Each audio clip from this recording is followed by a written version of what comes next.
18 members of Congress have signed this letter. I'll just ask you right off the bat, why only 18 so far? Because we only spent about 12 hours trying to get signatures. My guess is, Dana, will have 50 to 60 signatures by the time September rolls around. What are you hearing on the floor of the House? What is the support for defunding Planned Parenthood? It seems that it should be bipartisan support. People are really, really angry. Even some Democrats are angry, and other ones are looking for a reason to talk about something else. Ordinarily, when we have debates like this, we'll talk about immigration, we'll talk about Obamacare. The Democrats will be very quick to go to the well of the floor and speak in defense of a particular issue. It's hard to find a Democrat right now who wants to talk about Planned Parenthood. They're looking for the exits. They're looking for a way not to talk about it.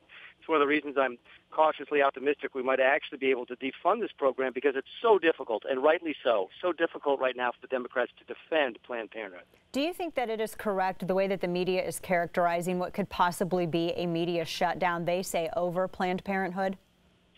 You know, the previous times we've had discussions about shutdown, it's been over Obamacare or about immigration, central features of the Obama administration's policies.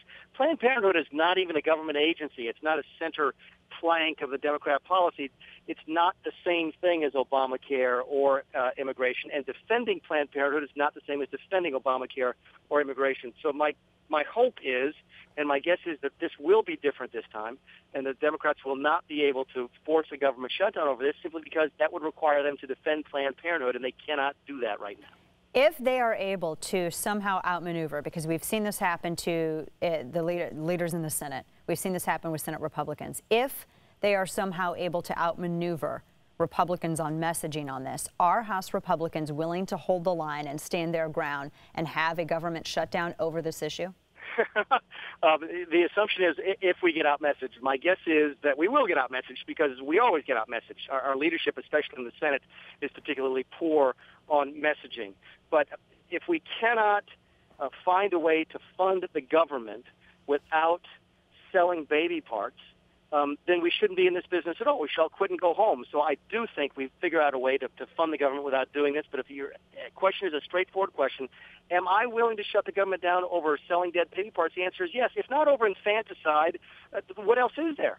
Right. Again, it's a different discussion than Obamacare and a different discussion than immigration. This is wrong. Everybody knows that it's wrong, and no one can defend funding Planned Parenthood. What signals are you getting from House leadership on this? Is it going to be a case of, here you have House conservatives standing against House leadership on defunding over this issue? You know, I hope not, and this time I don't think so, because again, this strikes a different chord. This is not a political argument. Obamacare was a political argument. Yes, we could make philosophical arguments for and against it, but it was a political argument. This is cutting up little babies and selling them. That's not a political issue. This is a human issue, and I really don't see a space between the establishment leadership of our party and the conservative wing. This is something that will not unite Republicans and divide Democrats, and that's what we've had, what few successes we've had in the last couple of years.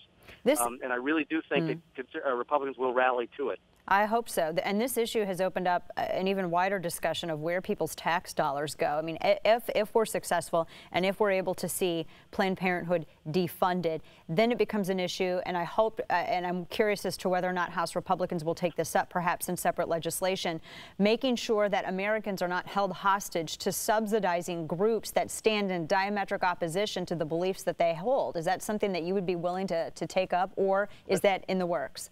I think the best way to shrink government overall is to let people know, number one, what it costs, and not allowed to borrow money to fund government, number one. And then number two, actually tell people what government does. If people knew what government really costs and what it really did, they'd be repulsed, as they are right now. And that would be the genesis of a discussion to actually shrink the size of government. So, again, I hate that we're having the discussion over such a terrible issue.